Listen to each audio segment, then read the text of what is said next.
दिवस सारिकाला आणि नातवंडांना भेटायला म्हणून आलेल्या वसुधाचं घरात पाय घसरून पडण्याचं निमित्त झालं आणि तिचा हात फ्रॅक्चर झाला. पायालाही बऱ्यापैकी मार लागला. सकाळच्या ऑफिसच्या शाळेच्या वेळीच नेमका हा प्रकार झाला. मग सारिका आणि सुजयने घाईघाईने वसुधाला दवाखान्यात नेलं. मुलांना शाळेसाठी तयार करायची जबाबदारी सारिकाच्या सासूबाई अंजलीताईंनी उचलली. 2-3 तासांनी दवाखान्यातले सगळे सोपस्कार पार पाडून पायाने लंगडत व हात गळ्यात बांधूनच वसुधा घरी आली.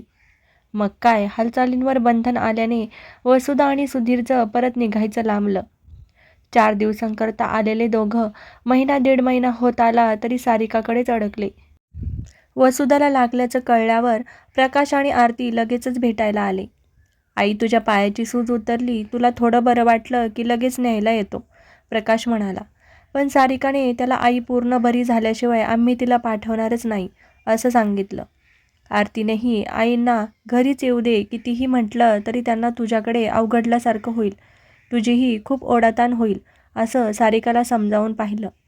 पण सारिकाने आईचं प्लॅस्टर काढल्यावरच आई येईल हा तिचा हट्ट काही सोडला नाही. सुजयने आम्ही आईची अगदी व्यवस्थित काळजी घेऊ, तू निर्धास्त राहा असं म्हटल्यावर प्रकाशला जास्त काही बोलता आलं नाही. आई बाबा घर सोडून 4 दिवसांपेक्षा जास्त कुठे रमत नाहीत हे प्रकाश आणि आरती दोघांनाही माहीत होतं. पण सारिकाचं सासर असल्याने त्यांना आम्ही आईला घेऊनच जातो असं म्हणता येईना. वसुधा आणि सुधीरचीही तीच पंचायत झाली. लेक एवढी प्रेमाने म्हणते तर राहा की आमच्याकडे, मीही आहे तुमच्या सोबतीला दिवसभर असं अंजलीताईंनी म्हटलं आणि वसुधाने लगेच घरी परत जाण्याचा विचार मनातच दाबून टाकला. सारिकाने 15 दिवसांकरता ऑफिसमधून सुट्टी घेतली.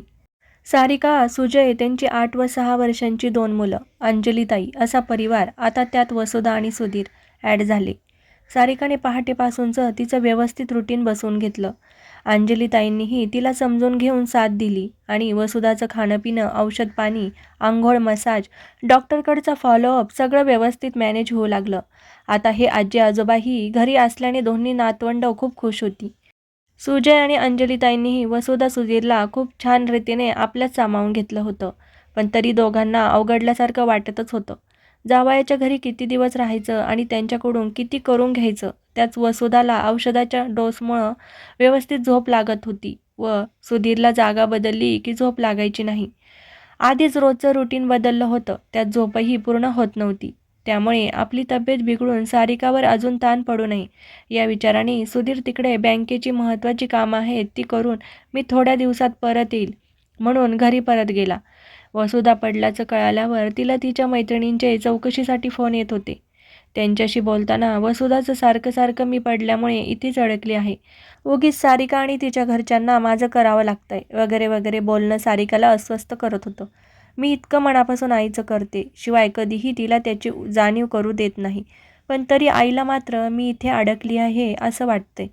शेवटी आईला दादा आणि आरतीचंच कौतुक जास्त, काय कमी आहे आईला इथे. पण तरी तिचं लक्ष सारखं तिकडेच, बाबा जेवले का, कामवाली आली का, नात शाळेतून आली का, आरतीने जेवायला काय केलंय, या सगळ्या विचारात असते ती. आत्ताही सगळे जेवायला बसले होते. सारिकाने आईला आवडते तशी घट्ट आटवलेल्या दुधातील शेवयाची खीर आणि टम फुगलेली गरम पुरी आईच्या पानात वाढली. पण आईचं लक्ष तिच्या फोनकडे होतं. प्रकाश ऑफिसमधून आला का त्याच्याकडे. आज म्हणे तिकडे अचानक जोरदार पाऊस झाला होता, त्यामुळे दादा सुखरूप घरी आल्याचं कळल्याशिवाय आईला खीर गोड लागणार नव्हती. इतर वेळी सारिकाला यात काहीच वावगं वाटलं नसतं, पण आता तिचं चित्त थाऱ्यावर नव्हतं. आई शरीराने इथे असली तरी मनाने तिकडे तिच्याच घरी आहे हे सारिकाला आवडत नव्हतं. छान झालीये ग सारिका खीरपुरी, अंजलीताई म्हणाल्या आणि वसुधा भानावर आली. हो ग सारिका, मस्तच झालीये, माझे अगदी लाड पुरवते आहेस तू. पण कशाला ग उगाच इतकं करत बसलीस, आधीच किती दमछाक होते तुझी माझ्यामुळे, तुझं काम वाढलंय त्यात हे सगळं. आईची पुढची नेहमीची वाक्य सारिकाला पाठ होती. ती काही न बोलताच पुऱ्या तळायला आत निघून गेली. लाड पुरवते आहे म्हणते आहे तरी यापुढे हिचा पण आहेच. खरंच प्रेमानं केलेलं करून घेताही आलं पाहिजे. हिला कुठलं ते जमायला, त्यासाठी मोकळा स्वभाव पाहिजे.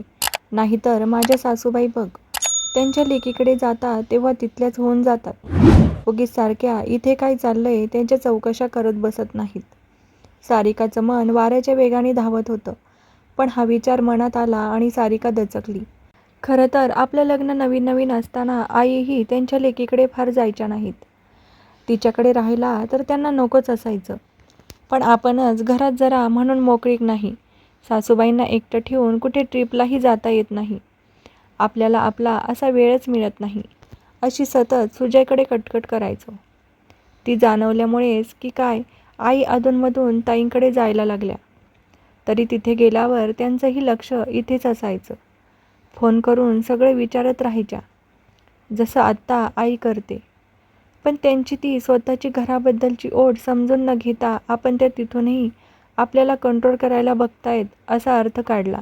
मग त्यांचा फोन आल्यावर नकळत का होईना पण आपली होणारी चिडचिडही त्यांना समजली.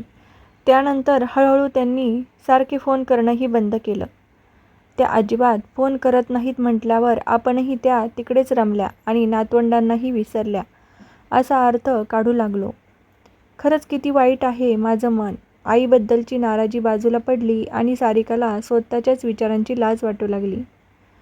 आज आपण या काठावर आहोत तेव्हा आपल्याला पलीकडच्या काठावरून दिसणारी हिरवळ टोचायला लागली आहे.